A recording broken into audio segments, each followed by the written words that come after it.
As we reported, President-elect Trump's new team will include a former Republican congressman to head the Environmental Protection Agency.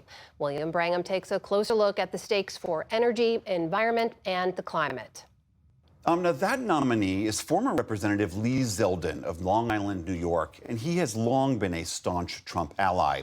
Trump has called climate change a scam and has argued that addressing it hurts American business and consumers. This, of course, comes as scientists say that 2024 will likely be the hottest year in recorded history. To understand what this means for the country and for the climate, we are joined again by Coral Davenport of the New York Times. Coral, so nice to see you again. Zeldin was, I think, as your reporting showed, a somewhat unusual pick. He's not someone that has shown a lot of interest or expertise in the climate. But one of the major initiatives we know he will likely undertake is what Donald Trump has said all along, that he wants to undo Biden's signature environmental law, the Inflation Reduction Act, which plowed hundreds of billions of dollars into this green energy transition. If Trump has the Senate and likely the House, how likely is it that Lee Zeldin and Trump will be able to undo that act? So it's interesting. President-elect Trump has been really clear. He wants to undo or repeal the IRA, as you said, Biden's signature climate law, historic climate law. But that's not something that can be done with executive authority. The president can't just say, make the law go away. He will need both chambers of Congress.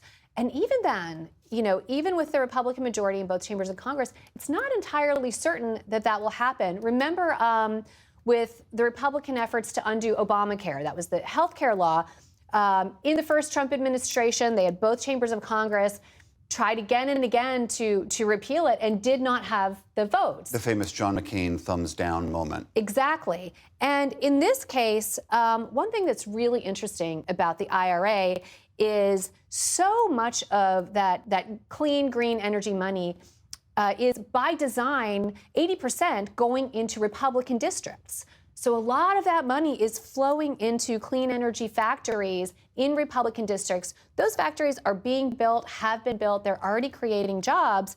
And so it's not at all certain that there will be a Republican majority to take that money away.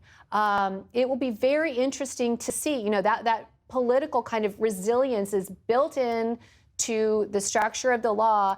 And so it'll be really interesting to see the contrast between the money going into districts and the loyalty to Trump and how that plays out in the fate of that law. Green money into red districts. Exactly. There are other plans, obviously, to get out of the Paris Climate Agreement, to eliminate any so-called environmental justice initiatives, to perhaps even move the EPA out of Washington, D.C. Are there any things that the Biden administration can do before it gets out of office to sort of solidify its environmental legacy before Trump comes in? So the Biden administration was pretty clear-eyed about the possibility that this would happen, that there would be a second Trump administration. And so they have been working for the past couple of years to try to legally shore up their climate protections. One thing they did is in all these climate regulations that they put in place, they put back the old ones and they made them stronger. Again, a big regulation designed to compel Americans into electric vehicles. Very controversial. Trump has been very clear about wanting to get rid of that one. Other regulations, again, on shutting down coal plants, on eliminating pollution from oil and gas drilling. They have worked incredibly hard on legally bulletproofing those regulations. And we have an early sign that some of that has been effective. One example, one of those big regulations designed to shut down coal-fired power plants, there was a legal request to put a pause on that. There's already litigation against it. The Supreme Court denied that request. So the ultimate arbiter of that will be a Supreme Court that has a conservative supermajority, including justices appointed by former President Trump. So it's not a sure thing, but that's kind of certainly within the Biden administration, they were trying to prepare. Trump's election also comes at this critical moment. The UN's annual climate summit is happening in Azerbaijan right now. We also know there's this belief that major emitters around the world have to cut their pollution by 50% compared to 20 years ago. Trump's election seems to upend America's commitment to all of that. I mean, just what are the global stakes here? President-elect Trump has been crystal clear that he will do exactly what he did in his first term, which is withdraw the United States from the global Paris Accord. He did that his first term. President Biden put the U.S. back in. Trump is going to pull back out.